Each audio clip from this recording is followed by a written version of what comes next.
Hello, I'm Juliette Foster and I'm one of the co-founders of Read2Write, and I'd like to share my book collection with you.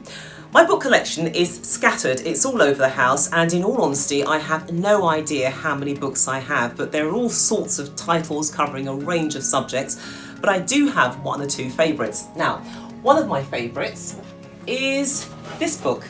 It's by George Elliot. It's called Middlemarch. It's a rather posh copy on this, in fact. And anyway, the reason why I like this book, it's incredibly well written and it's so wonderfully told that you really feel as the reader as if you're actually in this fictitious village, which is set in the 19th century. That's the actual backdrop to the story.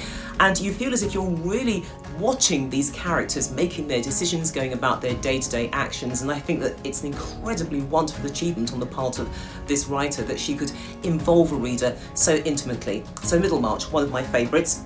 Also here, a book of common prayer and hymns, which probably sounds a little bit unusual, but I rather like it because, well, for obvious spiritual reasons, but there is poetry in the words, and that's the beauty of it. Words can be incredibly uplifting, and this was one of these books that I actually found during a walk in the park. There was a book fair, I saw it and I snatched it. The point is that I can't resist bookshops, I can't resist book fairs, because you know what, you're always going to find something. But anyway, that's just part of my book collection. Follow me and you can see the rest of it. Okay, well, we haven't travelled too far to pick up another bit of my book collection, but here we are. This is in the wall unit, in fact. There are all sorts of other things which are not book related above this section. But again, quite an eclectic range here. We've got The Meaning of Things by A.C. Grayling. Also a biography here of Sir Christopher Wren. A few books which I haven't read. One of my favourites here, Stop the Pocalypse, I Want to Get Off by Christopher Ritchie. That's a really irreverent take on the idea of a world which has gone through an apocalypse. It's been rearranged. You've got one hapless individual who has to go back in time to try to find out what caused the apocalypse in the first place, to see if he can change things. I'm not going to spoil the ending. All that I will say is that it's a really good, fun read. It gets the brain ticking. Also, I have here a collection of stories by Georges Simenon, the French writer, Maigret, the detective. And the books, well, I haven't broken the seals on them yet, so I will get around to doing that, but I've seen the adaptations. And what I'm really looking forward to when I start reading this book is to see how the original corresponds to the interpretation in those adaptations. So something to look forward to. Okay, so this is just one part of my collection. Follow me and you can see the rest. Okay, so we've reached another bit of my book collection. You can see books at the front, books behind books. I did warn you that I've got loads of books, I can't keep track of them, and well, I guess that I don't really have the space, but it doesn't really matter, it doesn't diminish the pleasure. All sorts of books here, fiction, biography, an excellent biography of JFK. You can tell that because the spine's pretty much eroded. And weirdly, I have another president here, this one. I have no idea who this person is, but maybe you can tell me. Anyway, it's a useful support, even though the head's a bit bobbly.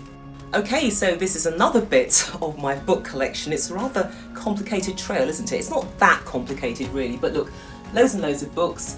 Again, quite a few of them I haven't read, but that's not a problem because I think I'm going to live to a very long age, so I'll have more than enough time to get through them, and I can get through about 2 or 3 books a week once I put my mind to it. But lots of biographies. I mean, for example, there's a biography there, well, it's not really a biography, but it's his diaries, the diaries of Richard Burton. That really is a great book. He's a terrific actor and somebody I hope other generations will discover. Also a photograph of my mother-in-law. And yeah, all sorts of things really, fiction, poetry, history, you name it, it's all here. And that's what makes it so special. You know, during the lockdown I did quite a bit of reading. When I have spare moments I like my reading. I am spoilt for choice and that makes me incredibly lucky. So the trail continues. We've been in one room and now we're going outside that room to the stairs. You might think, well, what's going on the stairway? That is what's going on the stairway. I've got some history books, a selection of books by Charles Dickens. I didn't really finish collecting the entirety of his works. I think I was a teenager when I got these. And there's also a couple of Shakespeare's and a Jane Austen book and a book by the ex-girlfriend of a French president. I think you can guess that one is. Okay, so I've taken you into another room in the house and about 3 walls are just full of books, but I just thought I'd focus on this one because the light's much better. But there are loads and loads of things here. Again, it's very, very eclectic. So for example, one of my favourite books is this one, which my sister gave to me when I was 18 years old. I'm not going to tell you how old I am now. But anyway, that book was the biography of Kenny Everett, who was an absolutely brilliant, zany DJ in the 1960s, 70s and 80s. The book's called The Custard Stops at Hatfield. I don't know if it's still around, I'm sure you can get it somewhere, but it's incredibly well written. It's just so funny. It captures everything about Kenny Everett, his total zaniness. Then we've got loads and loads of books along here. Also, one of my favourite writers, Rose Tremaine, who is just brilliant. Again, another one I would recommend that you have the chance to get hold of her books. They are so much worth the read. They're just really amazing, the way that they're written, the history, the sort of lyricism of the language. It's just beautiful. Again, all sorts of things here. History books. I love history. Another one of my favourite writers, John Mortimer. John Mortimer, famous for the Rumpole of the Bailey stories. They are absolutely hilarious, and Horace Rumpole, very sort of adorable figure in his own quiet way.